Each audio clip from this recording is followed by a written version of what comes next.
Welcome back. This is Lifestories. I'm glad you're still watching. It has been said that nothing can be compared to a mother's strength. Barbara Mutebi was resolute to give her dwarf daughter a normal life no matter what. Next on the show, mother and daughter share their story.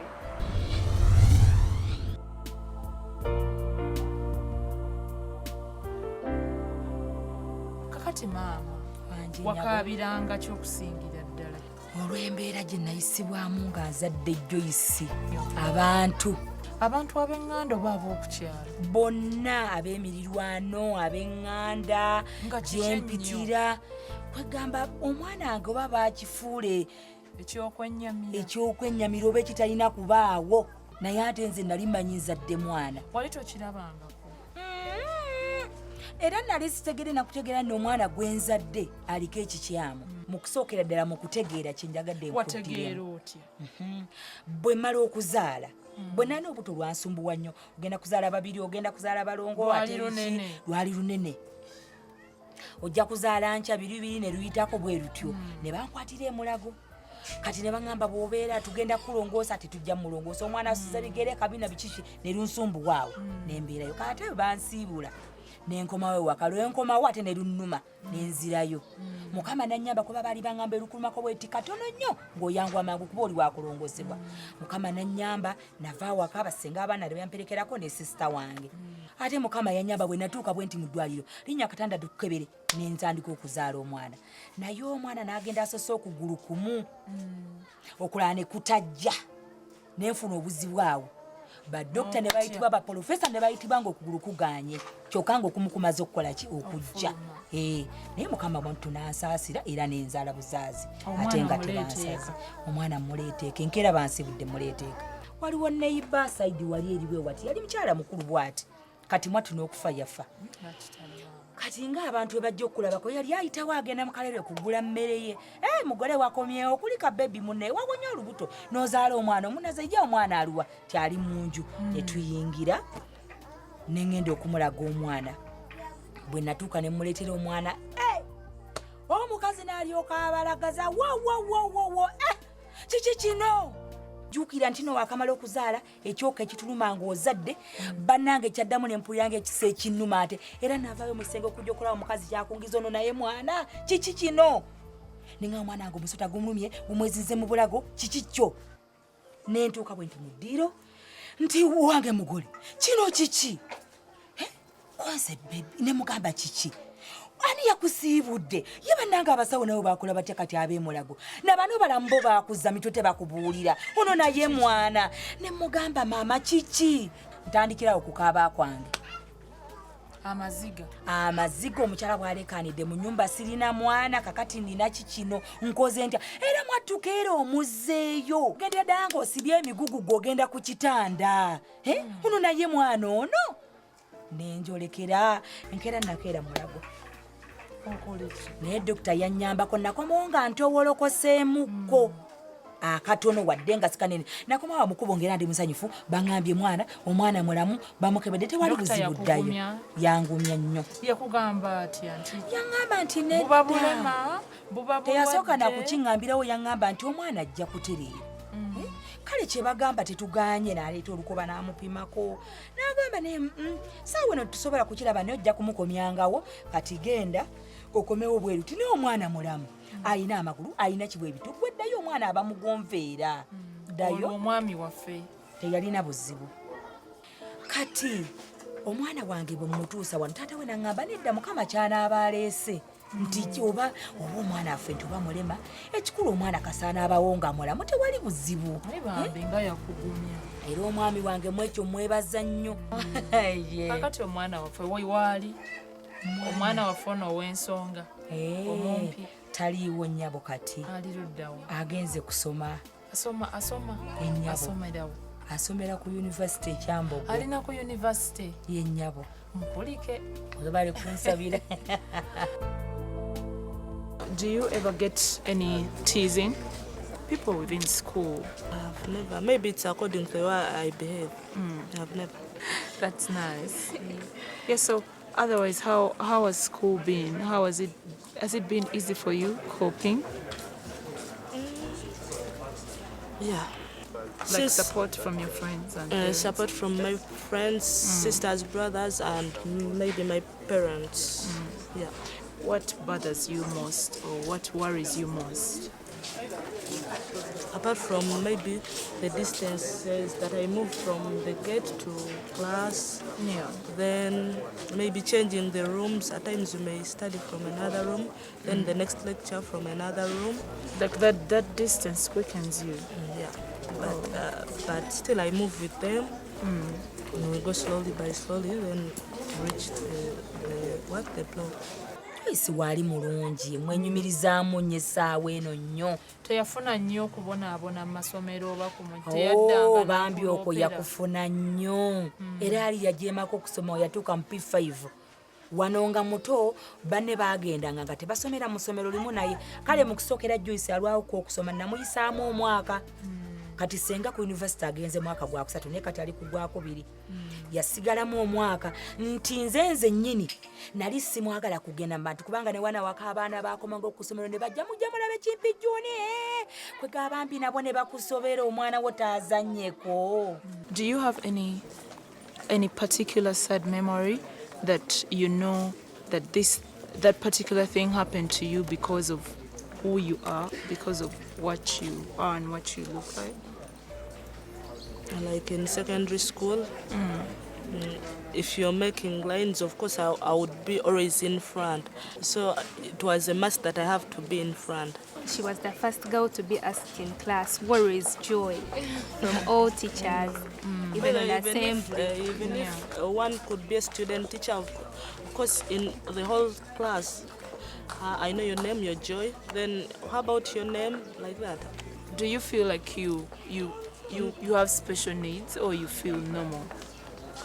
Just used. I feel normal. Yeah, because also I remember in senior form, Madame wrote on the BB up, not reaching down. Then she forced Joy to go and rub off the BB. Yes, she couldn't reach there. Up to now, girls still talk about it. Those are the worst moments they have. And you guys felt like that offended her bad. ego. Yeah, she cried. Yeah, she She cried. was given a punishment to leave. Because I refused. I told her that I don't reach that stuff. Then she was like, you even seated when I've told you this and this. She told me to mop the chapel, To dig around the compound. But my colleagues helped me. Would you keep that at heart for a long time or you would let go? Of course, I left it, but still, from the bottom of my heart, I don't know that I'll ever forgive that teacher. Ng'akuze baamungobyako nga mukyusa essomero. Mutwala mu ssomero nga bagamba nti munnange nedda oyo gendako ku ssomero gundi nga balimpandiikira kapapula balimpa nagenda okutuukayo nga abaana ebansindiseemu bano obwongo obutategeera abakenenuka amalusu abeegotyagotya abo kwegamba nga gye babalira omwana wange mu kiti kiri so nga tebamanyi nti n'omwana wange ategeera obwongo bugezi ddala era Joyce asoma bulungi nga bw'okiwulira tebayinda naga nti oba kale tumukozese ka interview naye bwe nayingira ne baŋŋambirawo nedda maama naye omwana ono ojja kugezako ku ssomero gundi gy'oba omutwala Irene gogenda okutegeka enju mami nandiyaze buliriwo saagala kumpanyisiganya nawe sirika kati lwekyo ne Joy mugenda kusala ndagala Joy kwata akanga Mami Joy mutume mu katale. naye mami lwekyo ne Joy era yagenda otumula ebisiga Mami Joy mutume mu katale. Mami Joy agende mu katale. lwekyo mugende ne Joy era bannange nkubiriza abantu bambi abaana bafe abo ba LPU ba little people babatwale nti no bantu bategeera ate basobola nze ewange omugenyi bw'abazze tobalabaabo naye omugenyi bw'abazze n'asangawo Joyce message yonna nga bw'agirese ngisanga naye ate bano basobola okwerabira kiki ekikweraliikiriza buli lwolowooza ku mwana wo n'embeera yammwe gye muyiseemu bwe ndowooza ku mwana wange ono ekineraliikiriza sente za ostero ze bansaba nnyingi teyagenda ku gavumenti esente za ostero nga nnyingi tetuzisobola kati Joyce ng'ate yagenda ku evening ava waka kati okutambula olugendo luno okulujja emulago ddukuba ekyambogo ekiro ekyo kyekyo. Omweraliikirira n'ogamba oba bayinza omumunyo bamanyi oba Era bwe ndaba aludde osinza mukubira kasimu nga wookubira ku munno nti owange oliwa nga totuuka olw'okuba ate n'abantu mbatya nti bayinza okukamuba kati oba banaamutuga nga balaba ajjamu essimu nga balaba muntu tayinza kwerwangako. Kati n'ekirala butafuna mirimu babanyooma nnyo. Your mom was particularly worried about your distance from home and then here and then back home you do evening class, and she was thinking maybe some people could attack you thinking you're a child. Like, she is particularly very worried about, you know, your to and from home. How easy is it for you? I was worried about it maybe in my first semester, but now I'm used to it. Now you're used to it. Because from the main road to home, I have my friends that pick me from there. You have your friends that pick you from there. Though they are from Makere.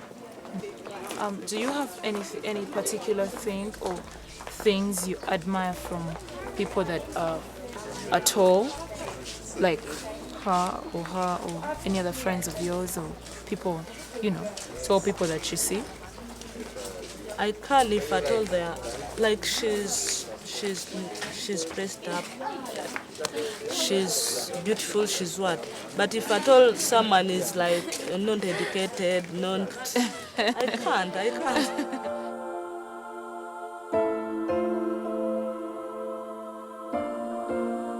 So what do you have to say to people affected with dwarfism? Be it that those people themselves or their parents or their relatives or people in their societies, what do you have to say to them? Maybe if at all you have someone that is paying you school fees, you have to leave all the negative side and then you focus on education. Then you have to be proud of yourself, because if you're not proud of yourself, no one can ever admire what you're doing. No one can. That's why you have to feel proud of yourself, what you're doing, and believe in yourself. I'm a girl, I can do anything, so it's normal. Are you dating? Yeah, I have a boyfriend. I envy you because I'm single. Is he, you know, average height or he's Average height. He's For average me, height. I don't want to date people of the same size. I will never. Why? I don't want. Why? Never say never. What if you get attracted to one of them sometime?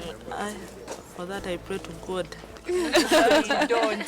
You pray to God not to ever get attracted to a person of your size. Yeah. Seriously, I know somebody of your size who's very handsome. Yeah, knowing him is good. But still, many people have ever tried. Thinking People of your that, size? yeah, but I They have don't been on want. your case. Yeah, but still, I tell you that I don't want, because I see that maybe it will not help me. Omwana oyo omusabira ki okusingira ddala gwe nga ggwe? Omwana wange oyo kyensingira ddala okusaba Mukama nga bwe namusaba bwedda bulamu. Ekyokubiri ekiddako nga bw'asomye afune omulimu. Joyce asobole okweyimirizaawo nga ye ne bwe mba siriiwo.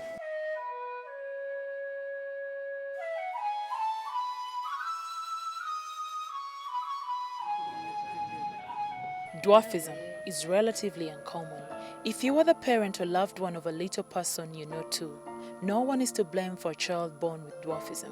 Often a gene just mutates and causes a dwarf child. In fact, approximately 80% of people with achondroplasia are the first ones in their family with it. It results from spontaneous mutation and can happen in any pregnancy, and males and females are equal at risk. Generally, when average-sized parents have a child with short stature due to a spontaneous mutation, it is rare to have a second child who is also of short stature. However, if parents have some form of dwarfism themselves, the odds are much more greater that the children will have it as well. However, there are approximately 5,000 people affected with dwarfism in Uganda. We appreciate Budala, Aisha, Barbara and Joyce for sharing their life stories. My prayer is that society will learn to embrace the little people as capable, skilled, and an integral part of life, just like anybody else. A person should not be judged based on their size. As a matter of fact, judging people is a negative habit we all must endeavor to avoid. That was it on Life Stories. Thank you for watching the show. I'm Justine, and I'll see you next week.